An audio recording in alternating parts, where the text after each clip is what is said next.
जय श्री महाकाल। आज हम जानने वाले हैं वो रहस्य जिसने सृष्टि को हिला दिया था, जब मां पार्वती के पुत्र का सिर स्वयं भगवान शिव ने काट दिया था। क्या था वह कारण और कैसे हुआ गणेश जी का पुनर्जन्म एक हाथी के सिर के साथ? यह कथा जितनी रहस्यमय है उतनी ही डरावनी भी। कैलाश की बर्फीली चोटियों के बीच, जहां केवल मौन और दिव्यता का वास है, एक दिन मां पार्वती अपने निजी कक्ष में स्नान के लिए जा रही थी। ये कोई साधारण स्नान नहीं था, बल्कि एक पवित्र अनुष्ठान था, स्वयं को शुद्ध करने और अपनी आंतरिक शक्ति से जुड़ने का एक अवसर। उस दिन उनके मन में एक गहरा विचार आया, एक ऐसी इच्छा जो केवल एक मां ही समझ सकती है। उन्होंने अपने शरीर पर लगे हल्दी, चंदन और दिव्य जड़ी बूटियों के उबटन को उतारा। यह लेप केवल सौंदर्य का साधन नहीं था, बल्कि उनकी अपनी ऊर्जा, उनकी शक्ति का प्रतीक था। उन्होंने इस पवित्र उबटन को इकट्ठा किया और उसमें अपनी मातृत्व की आकांक्षा, अपनी तपस्या की शक्ति और अपनी पूरी ममता को मिला दिया। यह एक संकल्प था, एक ऐसे पुत्र को बनाने का जो केवल उनका हो, जो उनकी आज्ञा का पालन करे और उनके एकांत का रक्षक बने। अपने दिव्य हाथों से उन्होंने उस मिट्टी को एक बालक का रूप देना शुरू किया। हर एक अंग, हर एक रेखा उन्होंने बड़े ही स्नेह और ध्यान से गढ़ी। यह केवल एक मूर्ति का निर्माण नहीं था, यह स्वयं आदिशक्ति द्वारा एक जीवन की रचना थी। जब वह सुंदर बालक बनकर तैयार हुआ, तो मां ने अपनी योग शक्ति से उसमें प्राण फूंक दिए। वह बालक जीवित हो उठा। उसकी आंखों में मां के प्रति असीम भक्ति और चेहरे पर सूर्य के समान तेज था। वह था उनका अपना पुत्र, उनके तप और संकल्प से जन्मा बालक गणेश। मां पार्वती का हृदय वात्सल्य से भर गया। उन्होंने अपने पुत्र को गले लगाया और उसे द्वार पर खड़ा करते हुए स्नेह से निर्देश दिया, बेटा, तुम मेरे सबसे प्रिय और विश्वास पात्र रक्षक हो। मैं भीतर स्नान करने जा रही हूँ।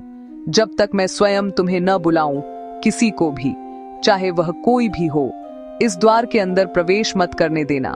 मां की आज्ञा पाकर बालक गणेश पूरी निष्ठा और दृढ़ संकल्प के साथ द्वार पर पहरा देने लगे। उन्हें अपनी मां के वचन से बढ़कर कुछ भी प्रिय नहीं था। वह नहीं जानते थे कि उनकी यह कर्तव्य निष्ठा ब्रह्मांड की सबसे बड़ी परीक्षाओं में से एक को जन्म देने वाली है। पर अगर गणेश को यह झांत ही नहीं था कि शिव उनके पिता हैं और शिव भी इस बालक के सत्य से अनभिज्ञ थे, तो फिर यह टकराव क्यों हुआ? नियति ने पिता और पुत्र को एक दूसरे से अपरिचित इस तरह आमने सामने क्यों खड़ा कर दिया? यह प्रश्न केवल एक कथा का नहीं, बल्कि कर्तव्य और संबंध के गहरे द्वंद्व का है। यही इस कथा का सबसे गहरा और मार्मिक रहस्य है। सदियों की गहन तपस्या और समाधि के बाद जब महादेव ने अपनी आंखें खोलीं, तो संपूर्ण ब्रह्मांड में एक दिव्य ऊर्जा का संचार हुआ। कैलाश पर्वत पर शांति और आनंद की लहर दौड़ गई। अपने ध्यान से लौटकर वे अपने निवास की ओर बढ़े। उनके गण, नंदी और कैलाश के कण कण ने अपने स्वामी के आगमन का उत्सव मनाया। जब वे अपने द्वार पर पहुंचे, तो उन्होंने एक अद्भुत दृश्य देखा। द्वार पर एक तेजस्वी बालक खड़ा था, जिसके मुख पर सूर्य के समान तेज और आंखों में दृढ़ निश्चय था। वह बालक, जो मां पार्वती के संकल्प से जन्मा था, पूरी निष्ठा से अपने कर्तव्य का पालन कर रहा था। महादेव उस दिव्य बालक को देखकर क्षण भर के लिए रुके। उन्हें आश्चर्य हुआ कि उनके निवास की रक्षा करने वाला यह अपरिचित बालक कौन है, जिसमें इतना साहस और तेज है। शिव ने शांत और सौम्य स्वर में कहा, हे तेजस्वी बालक, तुम कौन हो? मार्ग से हट जाओ। मुझे अपने निवास में प्रवेश करना है। मैं स्वयं शिव हूं, इस कैलाश का स्वामी। गणेश ने बिना किसी भय के अपनी छोटी लेकिन दृढ़ आवाज में उत्तर दिया, आप कोई भी हो, मुझे इससे कोई अंतर नहीं पड़ता। मेरी माँ भीतर है और उन्होंने मुझे आज्ञा दी है कि उनकी अनुमति के बिना किसी को भी अंदर न आने दूं। मैं अपनी माँ की आज्ञा का उल्लंघन नहीं कर सकता। कृपया आप प्रतीक्षा करें। बालक का यह दृढ़ और कर्तव्यनिष्ठ उत्तर सुनकर महादेव मुस्कुराए। उन्हें इस बालक के साहस और अपनी मां के प्रति उसकी निष्ठा पर आश्चर्य भी हुआ और कौतूहल भी। उन्होंने फिर से उसे समझाने का प्रयास किया, बालक, तुम नहीं जानते कि तुम किसे रोक रहे हो। यह मेरा ही घर है और पार्वती मेरी पत्नी है। तुम्हें मुझे रोकने का कोई अधिकार नहीं। लेकिन गणेश अपने स्थान से 1 इंच भी नहीं हिले। उनका संकल्प अटल था। अब महादेव के चेहरे पर मुस्कुराहट की जगह गंभीरता आने लगी। कैलाश का शांत वातावरण तनावपूर्ण होने लगा। हवाएं जो अब तक मंद मंद बह रही थीं, अब थम सी गईं, जैसे किसी आने वाले तूफान का संकेत दे रही हो। देवता इकट्ठे हो गए। गणों ने समझाने की कोशिश की, पर बाल गणेश अडिग रहे। शिव के तीसरे नेत्र से प्रकट हुआ रौद्र रूप। तांडव हुआ, गड़गड़ाहट, धूल, अग्नि और गर्जना। और फिर एक क्षण में त्रिशूल चला और गणेश का सिर धड़ से अलग हो गया। जब मां पार्वती बाहर आईं और अपने पुत्र का निर्जीव शरीर देखा, तो उनका क्रोध सृष्टि को जलाने लगा। हे शिव, तुमने मेरे पुत्र को मारा है, अब मैं तुम्हारी सृष्टि का अंत कर दूंगी। देवता भयभीत हो गए।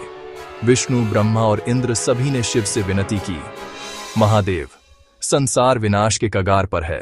पार्वती के रौद्र रूप से समस्त ब्रह्मांड कांप उठा था।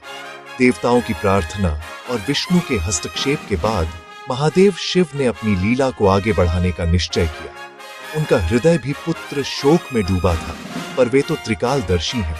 वे जानते थे कि इस बालक का जन्म एक महान उद्देश्य के लिए हुआ है। कैलाश पर छाई उदासी और तनाव के बीच शिव ने अपने गणों को एकत्रित किया। उनकी आंखों में करुणा और संकल्प का सागर था। उन्होंने अपने गणों को एक गहरा और रहस्यमयी आदेश दिया। शांत फिर भी दृढ़ स्वर में उन्होंने कहा, मेरे प्रिय गणों, अब विलंब का समय नहीं है। उत्तर दिशा की ओर प्रस्थान करो। यह दिशा पवित्रता, ज्ञान और दिव्यता की प्रतीक है। मार्ग में तुम्हें जो भी पहला प्राणी मिले, चाहे वह कोई भी हो, सम्मान पूर्वक उसका शीश ले आओ।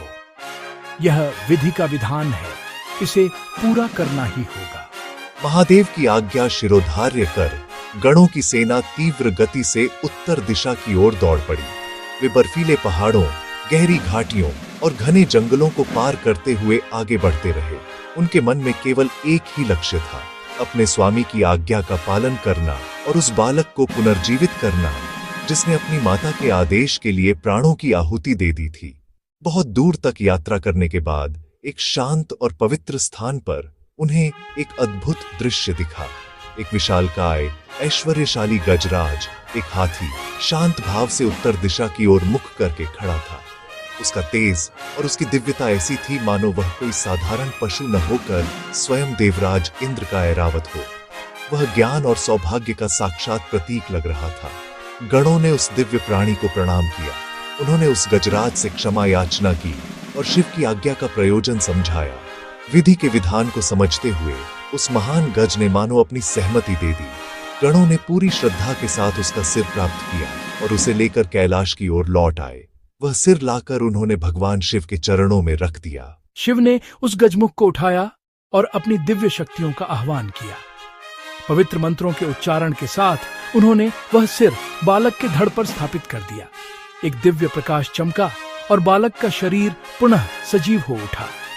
शिव ने अपनी अमृत दृष्टि से उसे देखते हुए कहा, हे पुत्र, आज से तुम समस्त गणों के स्वामी, उनके ईश कहलाओगे। तुम्हारा नाम होगा गणेश। शिव ने आदेश दिया, पूजा में सबसे पहले इनका नाम लिया जाएगा, तभी हर कार्य सिद्ध होगा। वह सिर कटना केवल मृत्यु नहीं था, वह एक नई चेतना का आरंभ था। और यही कारण है कि हर शुभ कार्य से पहले हम कहते हैं, श्री गणेशाय नमः।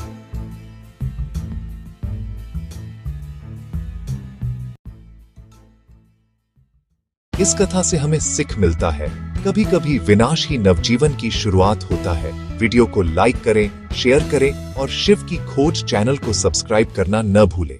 हर हर महादेव।